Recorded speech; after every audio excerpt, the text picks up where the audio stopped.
Welcome back, Smile Jammers. Now, in a world where changing your job is the norm, how does one transition to another job when they've stayed in one job for their entire career or most of it? Here to give us some helpful tips on how to change your career after 10 years is Above or Beyond's CEO and senior partner, Dr. Sandra Palmer. Morning. Hi, morning, Welcome to Delia. Smile Jamaica. Welcome back, Thank Sandra. you. Nice to see Happy you. New Year to And all you. the best for the Thank 2020. you. In a job for 10 years. Is 10 years too long to be in one job? Yes, things have changed. Yeah. Gone are the days when you leave school and you have one job for life and you retire and get your gold watch. Yes, yes. That's kind of over. People are changing jobs 3 to 5 years and Yeah. changing careers. Yeah. You know? Part of what I realized as well is that types of jobs are changing more Yes. frequently. Every day there's a new job, particularly in this Yes. digital. Yeah, there are jobs that, 10 years ago didn't exist. Yeah.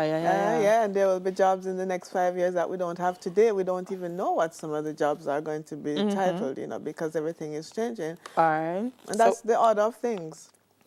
All right, so we have a couple of things that we Yeah. want to talk to. It says, you're not too late and you're not alone. Yeah, people feel that they're in this all by themselves and they're the only person going through it. It's normal. I mean, I see doctors, I see lawyers, like, I don't like this anymore. Yeah. You went to school and you studied something because you were probably told you were good at it, and then you start to practice and you realize it's not bringing you joy. And you are like, what do I do after all this investment? Yeah. And yes, it's easier to transition from some careers to others, but you're not alone. And well, the same is with Love Company. But at least you know that others are in the same situation. As well. I want to Yeah. get to the tips, but I wanted to say something first. How do employers look at employees who are always moving? Because there is a feeling at one time that if I stay in this job on butter for 5-6 years, it shows stability. Yes. And so if I'm trying to get another job, employers will look more favorably at me.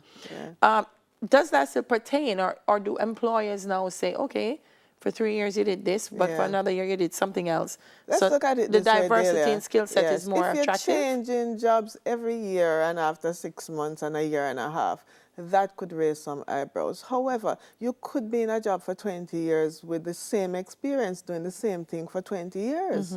I mean, how valuable is that compared to someone who has been in 4 jobs during that period? That person would clearly be bringing more to the table. And so it is actually a plus, a benefit to have varied experiences at different places, a different culture, different mindset, and so on. Because even if you have been promoted in the same company, how much change is there? Yeah, so it's seen favorably. Job hopping is a different thing when clearly you're just not settling down and getting anything done. So your achievements would speak For itself. Yeah. All right, we have 8 tips, and I'm going to go through them. The first one is know your reality.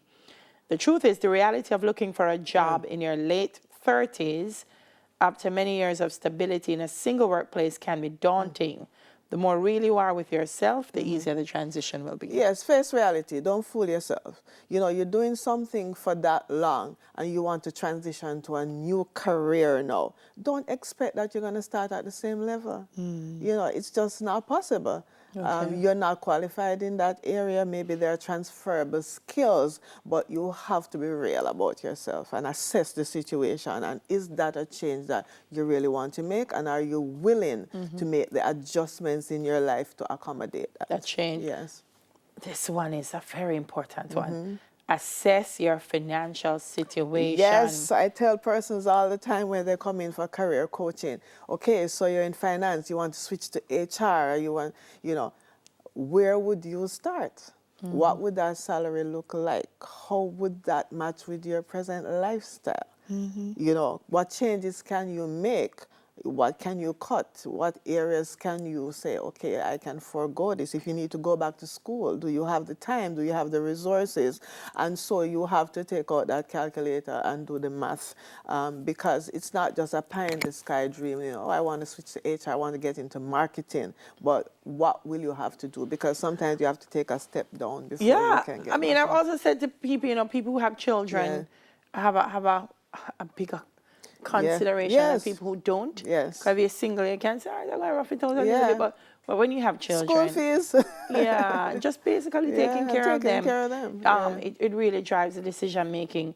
Make a list of the things you love to do. To move forward, you need to really know yourself. How would you spend a perfect day? Who would you spend it with? Who would you help? How would you help them? Yeah. Things like that. I think it comes down, Dela, to as a person, you know, what do you want to leave as your legacy and what do you want to bring to the world? Why are you here? Like literally, why on earth am I here?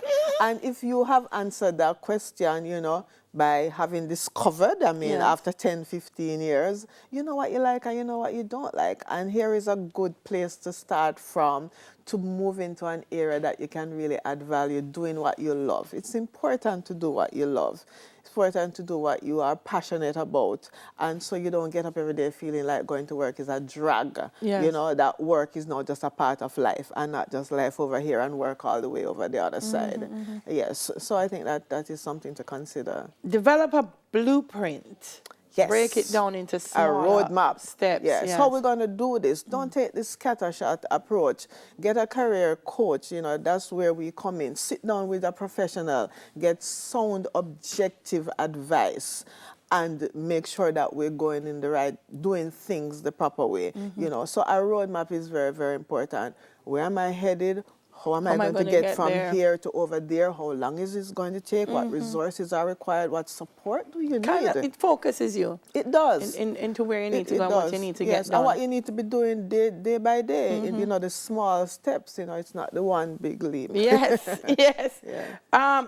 I like this one. Leverage your experience. And sometimes I say to people, volunteer. You have to. volunteer. Because in volunteerism, you learn project management, you learn Yes. social skills, and those are things that you can take to the workplace. Yeah, because as the important thing about going into a new area is that your resume and the jobs that you have done may not line up with the job Yeah, that you're yeah, trying to seek. yeah. And this is where the skillful crafting of the resume is very important. And that cover letter. The cover letter is extremely important when you're trying to change careers because you are stating clearly your intention and why you should be considered, although your job experience may be different. All right, we have to go. Okay. The next point was creating a competence inventory, which is basically going back to what you're saying. List the things you're good at, your strengths and your qualities, and then gather information. Take a list of your accomplishments, competencies, values, passions, and find careers that fit your personal description. Yes, and let people know. Yeah. You know, no one can find you if they don't know you exist. So let get on the people know. LinkedIn and all the other- Network, you know, network. social media, go Yeah. out, your Yeah. associations, your institutions, Yeah. and let people know that you know, you want to change your career. Yes. Nice. Nice. Always great talking to you. Thanks Sandra, for having wonderful me. having you. Above or Beyond CEO and Senior Partner, Dr. Sandra Palmer. I mean, it's the start of the year. If you're going to do it, Do it right. do it and do it right.